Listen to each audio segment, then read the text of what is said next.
Nós, semana passada, falamos sobre essa arma tão importante que é a oração, e nós oramos, tivemos um tempo de oração, e eu quero fazer o mesmo com você aqui nesta noite. Quero convidá-lo para esse texto de Romanos capítulo 13, vamos lá. Isso, Maurício, está melhorando. Romanos capítulo 13, lá no Novo Testamento, depois de Mateus, Marcos, Lucas, João, Atos, aí nós temos Romanos. É o texto que nós lemos semana passada, capítulo 13, e o verso 12. Romanos capítulo 13, versículo 12, é o tema que nós iniciamos na semana passada, e eu quero concluir com você aqui nesta noite, e depois nós orarmos, nós buscarmos a Deus. Romanos 13, 12 diz: a noite está terminando, e o dia vem chegando. Por isso paremos de fazer o que pertence à escuridão, e peguemos as armas espirituais para lutar na luz. Essa é a palavra de Deus. Queridos, você se lembra que na semana passada eu introduzi esse tema acerca da oração, não é? Como uma arma espiritual muito importante. Eu disse a vocês que é uma arma tão poderosa, mas também muito simples, que orar é conversar com Deus, o nosso acesso ao mundo espiritual através da oração, é o nosso diálogo. Se você se lembra, eu disse a vocês, assim como nós nos conectamos com pessoas através da fala, da conversa, do diálogo, nós nos conectamos com Deus através da nossa oração. Embora sendo uma arma muito poderosa, é muito simples de nós fazermos, mas ao mesmo tempo é tão complexo, é tão difícil. Por quê? Porque o diabo não quer que você ore, não quer que você aprenda a se comunicar com Deus, se comunicar com os céus, porque se você fizer isso, você vai acessar as proezas de Deus, as maravilhas de Deus. E eu falei essas coisas e disse que era fundamental nós não pararmos de orar, não é? Nós orarmos sem cessar. E aí citei aqueles textos que vão falando sobre isso. Quais são os efeitos que a oração ela vai produzir em nós. E você se lembra que semana passada eu encerrei dizendo que a oração nos fortalece, que precisamos orar sem cessar, e que um efeito poderoso que ela produz em nós é o fortalecimento. Nós somos fortalecidos através da oração.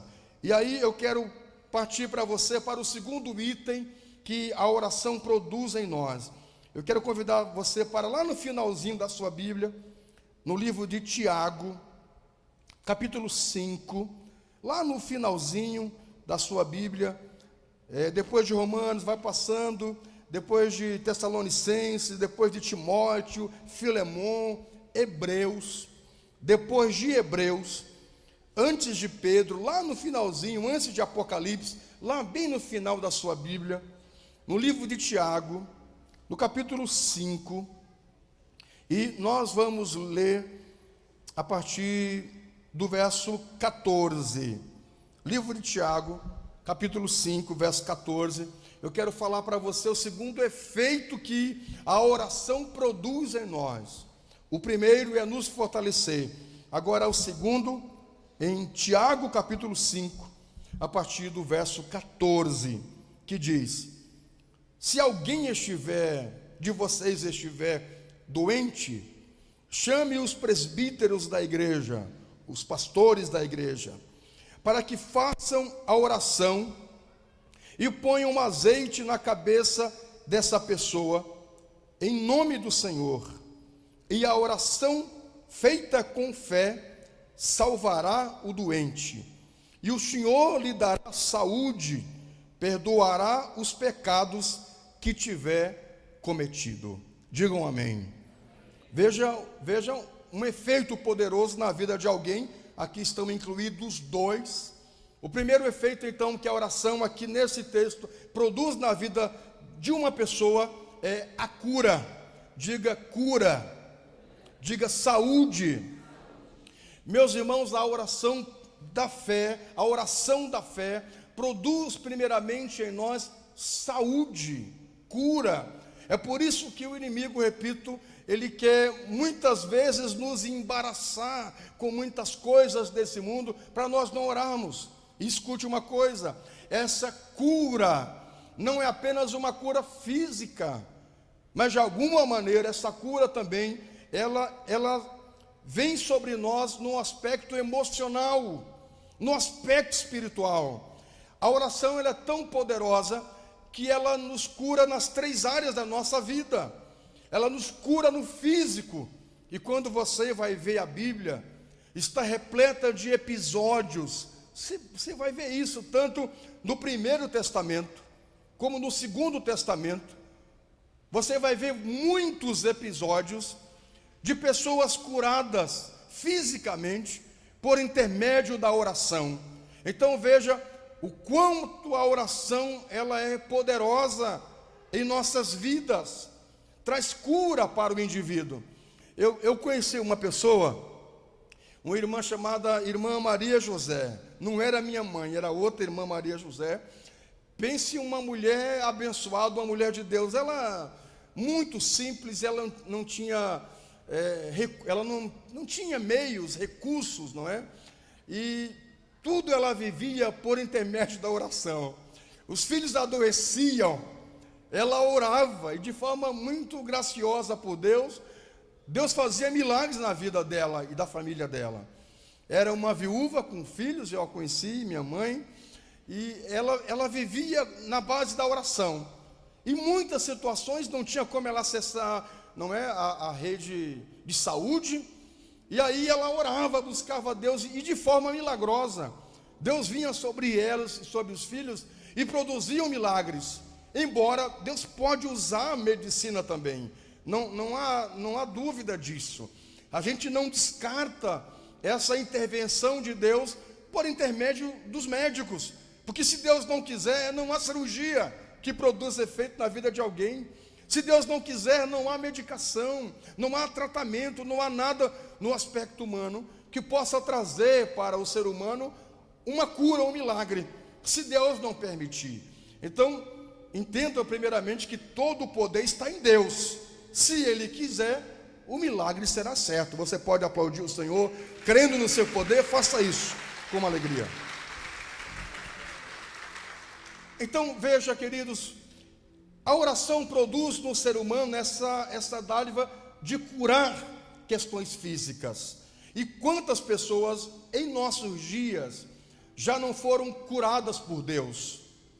Enfermidades que humanamente eram impossíveis de serem sanadas, e Deus curou. Há muitos episódios. Por outro lado também, há essa cura emocional, que quando você vai orar, que quando você vai falar com Deus, Deus pode, através do seu espírito, porque Deus nos compreende, curar suas emoções.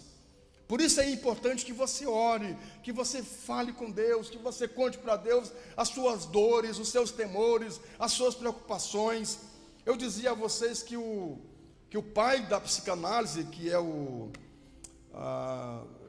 Freud, estudei tanto Freud que me esqueci do homem, ele já dizia isso, não é? Ele estabeleceu esse circuito de curar pessoas através do diálogo, da fala, não é da catarse, como a gente diz, não é? O indivíduo vai falando, vai acessando as suas memórias, vai tendo insights, e isso vai lhe trazendo um benefício extraordinário.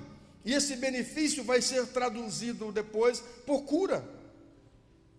Então escute, querido, se você enfrenta algum tipo de rejeição, de alguns complexos, de alguns traumas, é muito importante buscar profissionais bem qualificados. Esses dias, uma pessoa que procurou um psicólogo disse: pastor, eu venho de um casamento frustrado, a coisa não está andando, e eu fui buscar alguém da área da sistêmica, que trabalha famílias, e a pessoa disse assim: tu tem que ir para a noite, tu tem que dar o troco. Eu digo: não pode ser verdade, mas existe isso, né? Como é que alguém que quer se restaurar vai dar o troco? É complicado, esse mundo é assim, não é? Aí é difícil. E aí a pessoa disse a ele, o profissional disse a ele: você tem que dar um troco, não é? Traiu você, faça o mesmo. Eu digo: meu Deus do céu, é difícil. Como é que você vai tapar um buraco cavando o outro? É complicado isso, quando você quer tapar um buraco cavando o outro. Você quer edificar uma casa destruindo o outro. Isso não existe. Mas é importante tentar buscar profissionais qualificados. Ok. Mas acima disso, aprenda a orar. Há um corinho antigo que dizia assim: conta para Jesus aonde é a tua dor. Ele é o remédio, confia no Senhor. Não te desanime com a sua cruz. O que você precisa, conta para Jesus. Você pode aplaudir o Senhor? Faça isso com alegria. Viu, queridos? Eu gostaria que desde cedo você aprendesse isso. Olha, você e Deus pode curar seus complexos. Deus pode curar as suas decepções na vida. Deus pode curar seus traumas. Deus pode libertar a depressão. Deus pode tirar você de situações que você está envolto nas questões emocionais e está adoecido. Eu creio nessa intervenção divina através da sua oração. Deus pode curar suas emoções. À medida que você conversa com Deus, que você vai dizendo: Senhor, eu venho de situações da minha infância, me dizia que eu tinha a orelha grande, o nariz grande, a pele manchada, o cabelo ruim, gorda, baixa, magra, sabe? Quando você vai conversando isso com Deus: Senhor, me cura, me transforma, renova o meu coração, e começa a citar textos bíblicos, lê a Bíblia. Existe em nós um processo de transformação, querido. Olha, é por isso que o encontro com Deus é muito importante. O Léo Vargas está aqui? Está lá, né? Irmãos, depois do culto, quem não se inscreveu no encontro, se inscreva no encontro com Deus. É muito importante você participar do encontro, porque nós temos ministrações específicas sobre cura da alma, sobre cura interior. Eu acho que foi ano passado nós não chegamos a fazer, ano retrasado, talvez esse ano a gente consiga fazer. Nós fizemos aqui na igreja um seminário à tarde, chamado Vivências Dolorosas. Eu acho que ano passado nós não fizemos. Vieram umas 100 e poucas pessoas. Alguém participou desse seminário que nós fizemos aqui? Foi um encontro à tarde, foi muito bom. E as pessoas, elas depois começavam a contar quanto elas foram afetadas por Deus no que diz respeito aos seus traumas, aos seus complexos. Queridos, por incrível que pareça, você olha assim, uma pessoa, um indivíduo, você olha assim, um homem bonito, bem apresentado, uma mulher bonita, bem apresentada, bem sorridente. A gente não faz ideia as cargas emocionais que esta pessoa carrega. As cargas emocionais que esta pessoa carrega de muito tempo. E escute, muitos são cristãos, servem a Deus e amam ao Senhor de todo o coração, não são endemoniados, não são mundanos, sabe? Não é que não queiram Deus, é porque são humanos. E aí, queridos, nós somos como uma esponja. A gente pega uma esponja de lavar a louça, você vai lavando louça e ela vai encrostando de sujeira. É preciso você pegar, colocar detergente e lavar aquela esponja novamente, para que ela fique limpa. Assim somos nós, constantemente nós somos afetados. E se nós não permitirmos que Deus nos cure, isso vira um problema na vida de muita gente. É por isso que orar é muito importante. É por isso que acessar esses seminários que a gente faz na igreja é muito bom. Fazer o encontro com Deus é muito importante. Mesmo você que já tenha feito, mas percebe na sua vida doenças emocionais, vá para o encontro com Deus, vá sentar de novo lá, ou então vai, se você já fez, vai ir trabalhar, vá trabalhar. E quando você vai trabalhar e começa a participar, ajudar pessoas e vai ouvindo a ministração, de alguma maneira a palavra lhe alcança e vai produzindo em você cura. Então veja, acesse isso, mas até você participar do seminário, fazer um encontro com Deus, aprenda a orar, aprenda a separar um tempo com Deus, e a dizer no lugar reservado, seja seu banheiro, seja a sua sala, a sua cozinha, um lugar que você esteja à vontade para falar com Deus, para desabafar diante do Senhor. Você lembra a situação, até o pessoal aqui interpretou, aqui encenou aqui domingo, a questão de Ana, se eu não me engano, não é? Acho que sim, Ana, mãe de Samuel, que estava no templo orando, e o sacerdote achava que ela estava bêbada.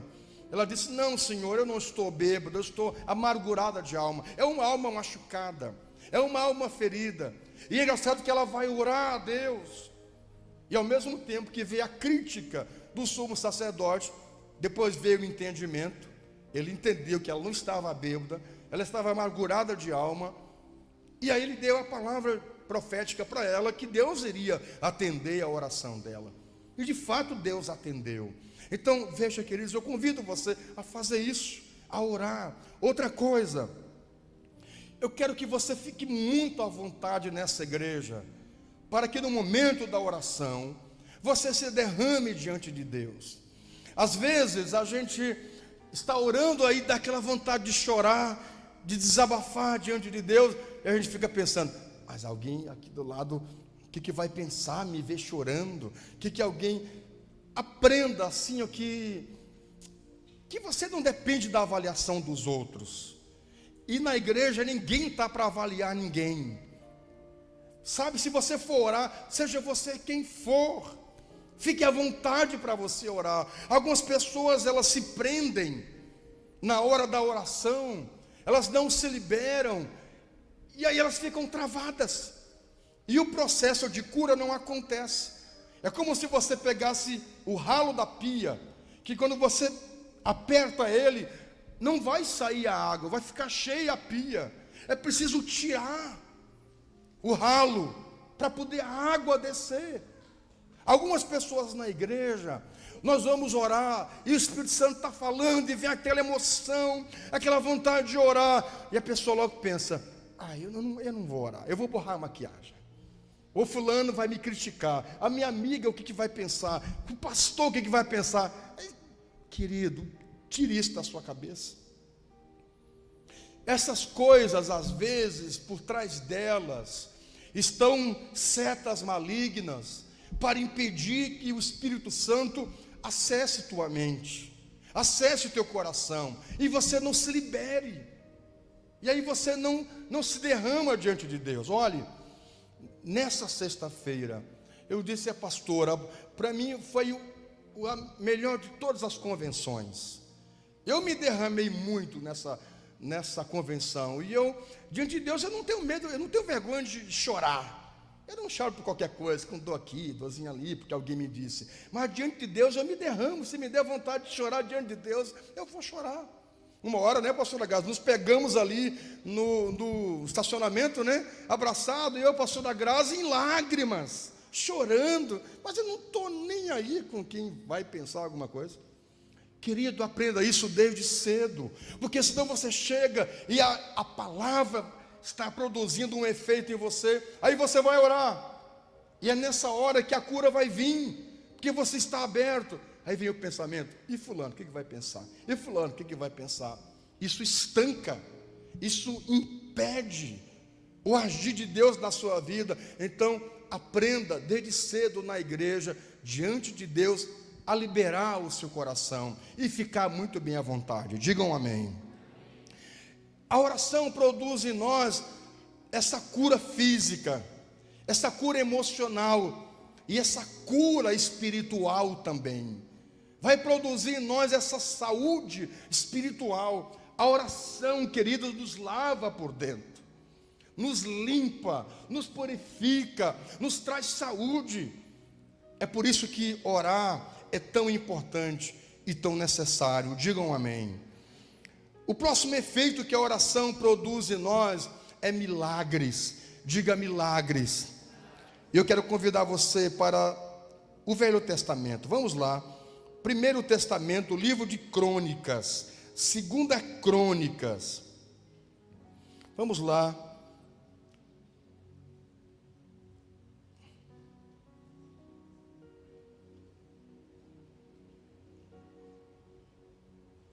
Segunda Crônicas, vamos lá. Lá no Velho Testamento, no Primeiro Testamento, Segunda Crônicas, capítulo 7 e o verso 14. Segunda Crônicas, capítulo 7 e o verso 14. Vamos ler em nome do Senhor Jesus. Olha o que a oração vai produzir no indivíduo: milagres. Se o meu povo, que pertence somente a mim, se arrepender, abandonar os seus pecados e orar a mim, eu ouvirei do céu, perdoarei os seus pecados e farei o povo progredir de novo. Escutarei com atenção as orações que foram feitas no templo. Digam amém. Olha o que a oração vai produzir em nós: perdão. A oração vai produzir em nós maravilhas. Deus vai ouvir a nossa oração dos céus. Eu dizia para você semana passada que os olhos de Deus não estão vedados para que não possa ver, que os ouvidos de Deus não estão agravados para que não possa ouvir, e que as suas mãos não estão encolhidas, mirradas. Essa expressão faz referência àquele homem que tinha a mão mirrada, lembra disso? E Jesus cura a mão dele, e a mão dele é liberada, fica sã. A mão de Deus não está mirrada, não está adoecida. A mão de Deus está liberada, cheio de milagres para atender a oração que será feita nesse lugar. A oração que está sendo feita nesse lugar. Então veja, a oração vai produzir milagres. Diga milagres. Então não pare de orar. Então não cesse de orar. Se de alguma maneira foi dado uma mancada, uma vacilada, você pecou, corra para a oração. Algumas pessoas fazem bobagens. A primeira coisa que o diabo diz à mente delas é: não vá mais na célula, não vá na igreja. As pessoas vão olhar para você, as pessoas vão criticar você, como se todo mundo fosse Arcanjo Miguel, não é? Todo mundo fosse perfeito, como se na igreja, na família, todo mundo fosse mil maravilhas. E o diabo quer que você se afaste da presença de Deus. Se pecar, a Bíblia diz: filhinhos, não pequeis. Mas se alguém pecar, o sangue de Jesus te purifica de todo pecado. Então veja, se aproxime diante de Deus. Ok, aleluia. Que coisa boa. Amém, aleluia. Então veja, se aproxime de Deus através da sua oração e diga: Deus, eu pequei, eu falhei, mas eu estou arrependido, estou aqui de volta, Senhor. Eu quero o Senhor na minha vida. Opere maravilhas na minha vida, opere maravilhas na minha casa. Deus diz que vai fazer você avançar, vai estabelecer coisas maravilhosas na sua vida por intermédio da oração. Digam amém. Depois de Jesus, na história da igreja, nós temos os apóstolos, não é? Depois de Jesus, os apóstolos. Depois dos apóstolos, os líderes que vão se seguir são chamados os pais da igreja. Jesus, os apóstolos e depois os pais, não é? São chamados os pais da igreja. Tem um pai da igreja chamado Ambrósio. E esse homem, ele faz referência a Mônica. A Mônica é uma mulher de Deus, uma mulher de oração. E essa Mônica, ela é mãe de um doutor da igreja. Ele também pode ser considerado um pai da igreja, que é o Agostinho de Hipona. Olha, depois do apóstolo Paulo, no novo Jesus, o apóstolo Paulo, depois do apóstolo Paulo na teologia da igreja, Agostinho é o homem mais importante. Jesus, o apóstolo Paulo, Agostinho de Hipona, pelo menos na minha avaliação e de muitos que conhecem a história da igreja, a teologia, nós bebemos muito desse homem, Agostinho de Hipona. A mãe dele chamava-se Mônica, e a mãe dele orou por ele 30 anos, para ele se converter. Ele era um homem muito devasso, mas muito sem vergonha, muito sem fundamento.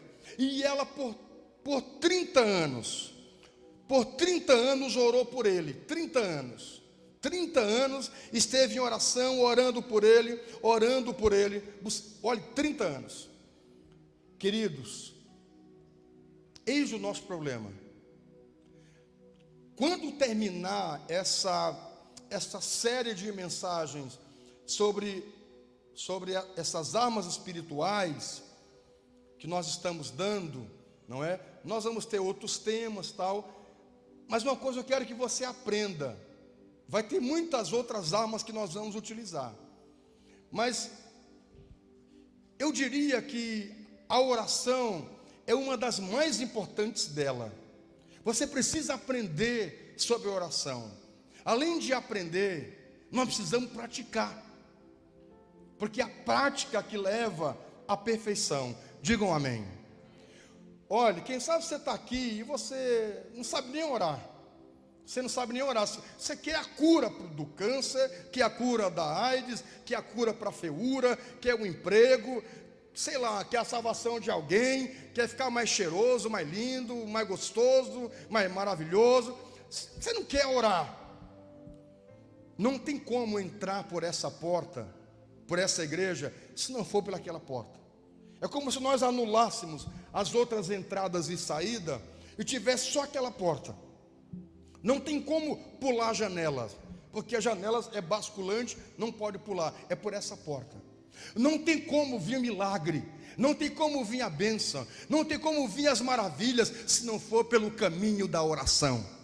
Então aprenda a orar, goste de orar, e vamos praticar a oração. Digam amém. Agora, uma coisa muito importante sobre oração é perseverança. Aqui, 30 anos. As pessoas, elas oram, elas têm aquela coisa de 7 semanas. Se Deus não der 7 semanas, Deus não me abençoou, Deus não quis me abençoar. Por que a gente condiciona a Deus a 7 semanas? Por que a gente condiciona a Deus a 3 semanas? Por que a gente condiciona a Deus a 12 semanas? Por que a gente condiciona a Deus a que nós queremos e pensamos? Deus não pode ser condicionado ao nosso querer. Essa mulher orou 30 anos pelo filho. Querido, algumas pessoas oram 7 terça-feira e dizem: eu não vou mais terça-feira, Deus não me abençoou, Deus não me alcançou, não vou orar mais, não vou mais ir terça-feira. Por que não? É por isso que semana passada eu comecei essa fala dizendo: orai sem cessar. Não pare de orar. Diga para o seu irmão: não pare de orar. Diga: não pare de orar. Diga: não pare de buscar. Aprenda isso sobre oração. Olhe, escute isso. Aprenda isso sobre oração. A oração, a gente precisa orar com perseverança. Você precisa orar com perseverança. Ora hoje, ora amanhã, ora depois, ora depois, ora depois. até o milagre vir. Essa mulher orou 30 anos. É por isso que Ambrósio vai dizer sobre ela, sobre Mônica, essa mãe de Agostinho de Hipona, vai dizer assim: uma mãe que orou 30 anos, que derramou lágrimas 30 anos por um filho, é certo que esse filho não poderia se perder.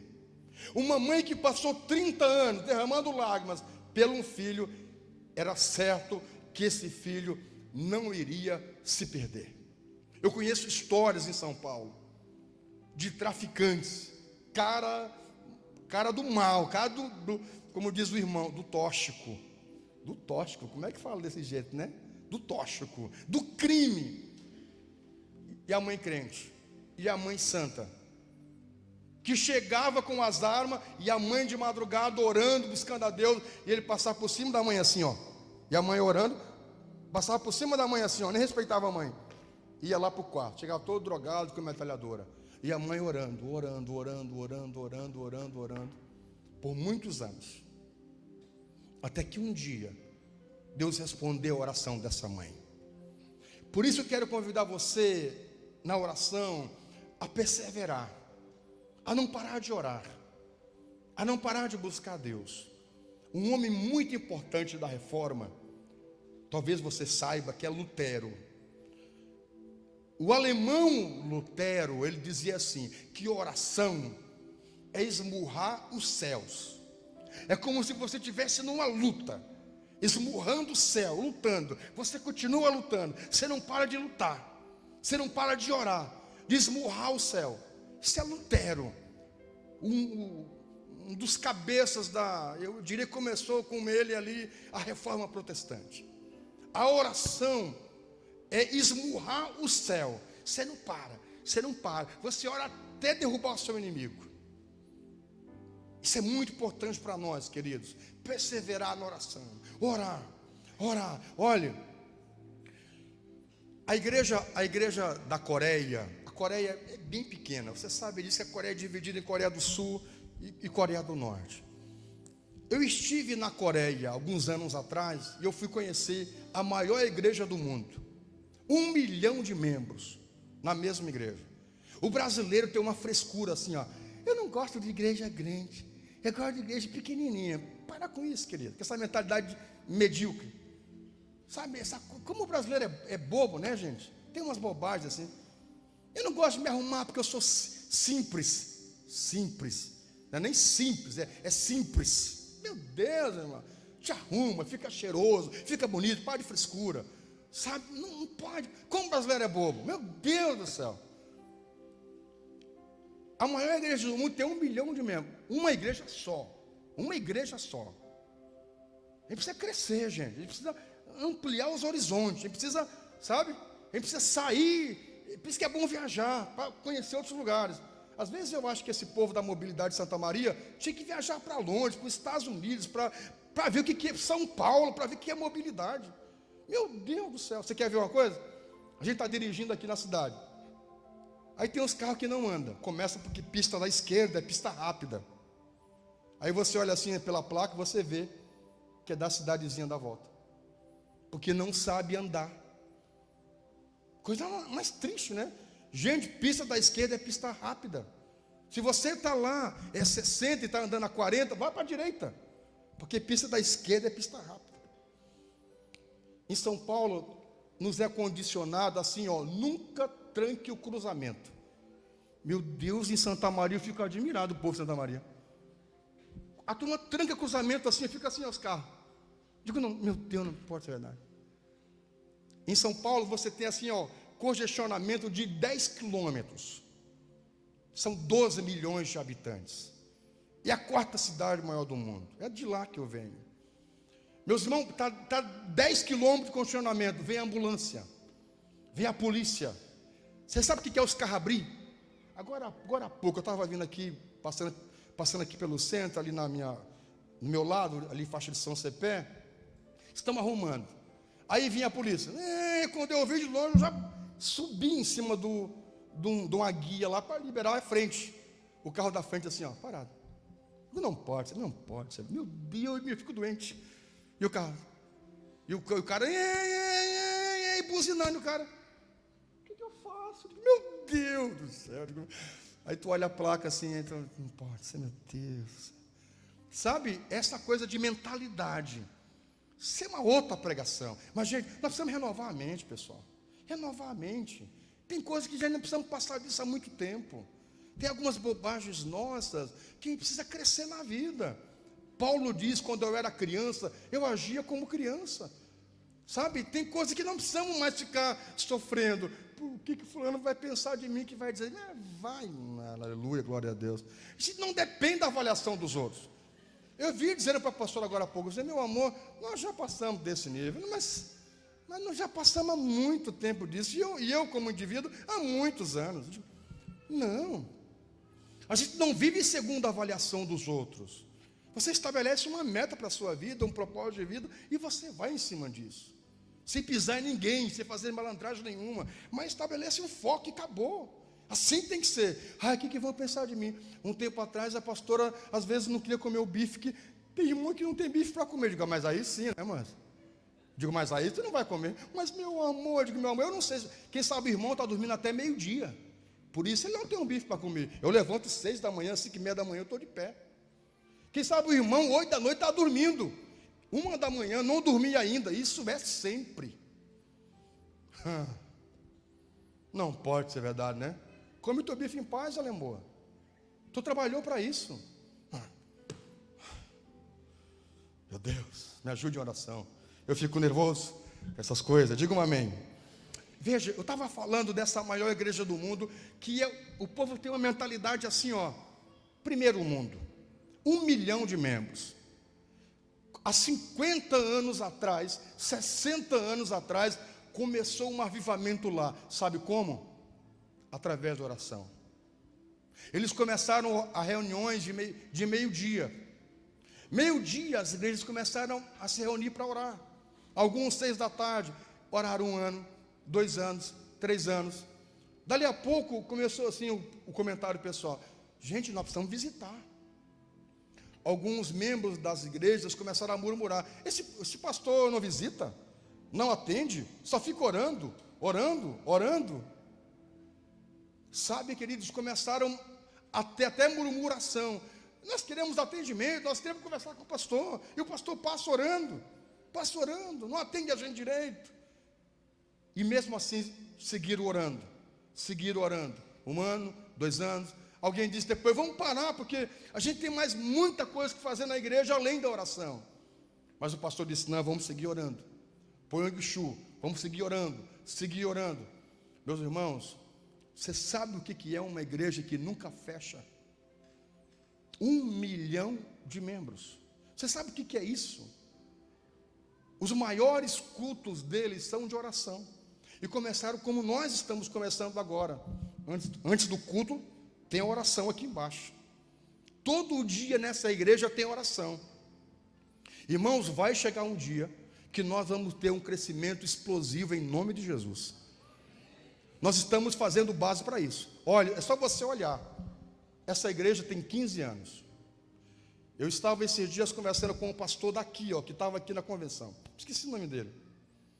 Ele veio assumir essa igreja metodista ali do centro. Ele estava aqui conosco na convenção. Ele disse, pastor, a igreja tem 110 anos. Nós temos 15 membros. 110 ou 115 anos. 15 membros. Dos 15, 10 tem mais de 80 anos. E o povo não quer orar. Eu estou aqui na cidade, ele está aqui agora há pouco. Eu estou com um desafio de fazer esse povo crescer. Eu digo, então tem que deixar morrer todo esse povo. E chamar quem gosta de orar. E dar vida os idosos que gostam de orar. Porque aqueles que estão para atrapalhar é um estrogo, é um problema. Incentive eles a orar. Porque essas pessoas de anos na igreja que amam oração, é uma benção. Mas essas que estão humando só para dar pitaco, eu não quero que pinte de amarelo, eu quero que pinte disso. Isso aqui não acontece aqui na igreja. Capaz. É amarelo, não tem conversa, acabou. Eu fiz um teste quando começamos a igreja aqui. Eu disse, o que vocês acham? Que cor vamos pintar? Eu ouvi cada cor doida. Teve um irmão que disse assim, ó, quem sabe só faz assim, ó, uma listra verde, uma rosa. Rapaz, era a cor da mangueira. Verde, rosa, não tem outra cor? Verde e rosa.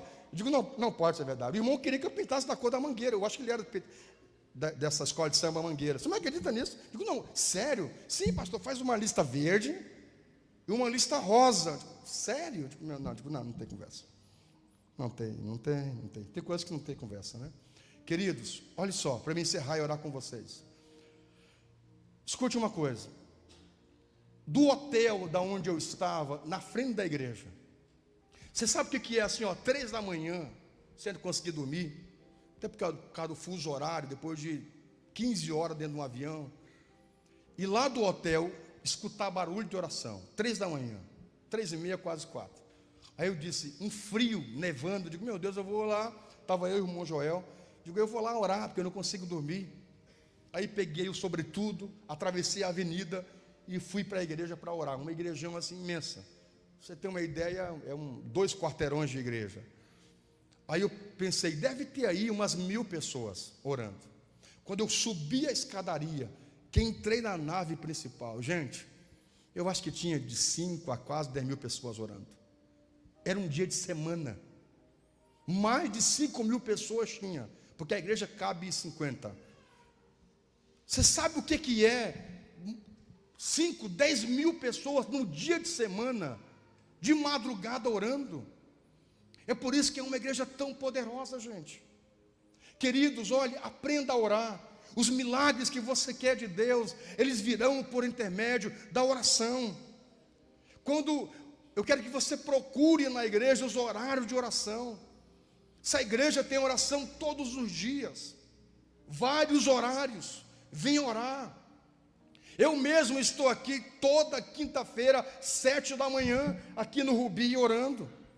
O irmão Pedroso está aqui toda quarta-feira, 6 da manhã, orando. Todo dia tem oração na igreja. Querido, repita, é como se houvesse só uma porta. Para você acessar os milagres de Deus, tem que ser por essa via da oração. O que você e eu precisamos de Deus está no poder da oração.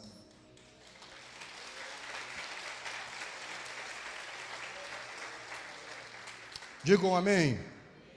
Então a oração produz milagres. Diga milagres. E diga, é hoje o dia de milagre. Se coloque em pé.